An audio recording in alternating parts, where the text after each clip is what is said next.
ಎಲ್ಲರಿಗೂ ನಮಸ್ಕಾರ. ನನ್ನ ಹೆಸರು ಹರ್ಷಿತಾ ರೆಡ್ಡಿ ಬಿಆರ್. ನಾನು ಶಾಂತ ಕಾಲೇಜ್ ಆಫ್ ಫಾರ್ಮಸಿನಲ್ಲಿ ಮೊದಲನೇ ವರ್ಷದ ಡಿ ಫಾರ್ಮಸಿನಲ್ಲಿ ವ್ಯಾಸಂಗ ಮಾಡುತ್ತಿದ್ದೇನೆ. ಶಾಂತ ಕಾಲೇಜ್ ಆಫ್ ಫಾರ್ಮಸಿನಲ್ಲಿ ಮಕ್ಕಳ ಸಮಗ್ರ ಅಭಿವೃದ್ಧಿಗೆ ಅದರ ಬದ್ಧತೆಯನ್ನು ತೋರಿಸುತ್ತದೆ ಹಾಗೂ ಔಷಧೀಯ ಶಿಕ್ಷಣದಲ್ಲಿ ಅತ್ಯುತ್ತಮವಾಗಿ ಗುರುತಿಸಲ್ಪಟ್ಟಿದೆ.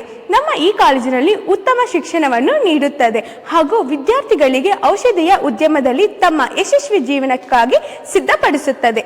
ನಮ್ಮ ಉಪನ್ಯಾಸಕರು ಅವರ ಕ್ಷೇತ್ರದಲ್ಲಿ ತಜ್ಞರು ಮಾತ್ರವಲ್ಲ ಹಾಗೂ ಒಳ್ಳೆಯ ಮಾರ್ಗಸೂಚಕರು ಆಗಿದ್ದಾರೆ. ನಮ್ಮ ಈ ಕಾಲೇಜಿನಲ್ಲಿ ಪ್ರಯೋಗಾಲಯಗಳು ಮತ್ತು ಗ್ರಂಥಾಲಯಗಳಿಂದ ಕಲಿಕೆ ಮತ್ತು ಸಂಶೋಧನೆ ಎರಡನ್ನು ಬೆಂಬಲಿಸುವ ಸೌಲಭ್ಯಗಳು ಹೊಂದಿದೆ. ಒಂದು ಉತ್ತಮ ಕಾಲೇಜು ಜೀವನಕ್ಕೆ ಬೇಕಾದ ಮಾರ್ಗಸೂಚನೆಗಳನ್ನು ನೀಡುತ್ತದೆ ಹಾಗೂ ಒಂದು ಉತ್ತಮ ಶಿಕ್ಷಣ ಯಶಸ್ವಿ ಜೀವನವನ್ನು ನೀಡುತ್ತದೆ. ನಾನು ಈ ಕಾಲೇಜಿನಲ್ಲಿ ಓದುತ್ತಿರಲು ತುಂಬಾ ಹೆಮ್ಮೆ ಪಡುತ್ತೇನೆ. ಧನ್ಯವಾದಗಳು.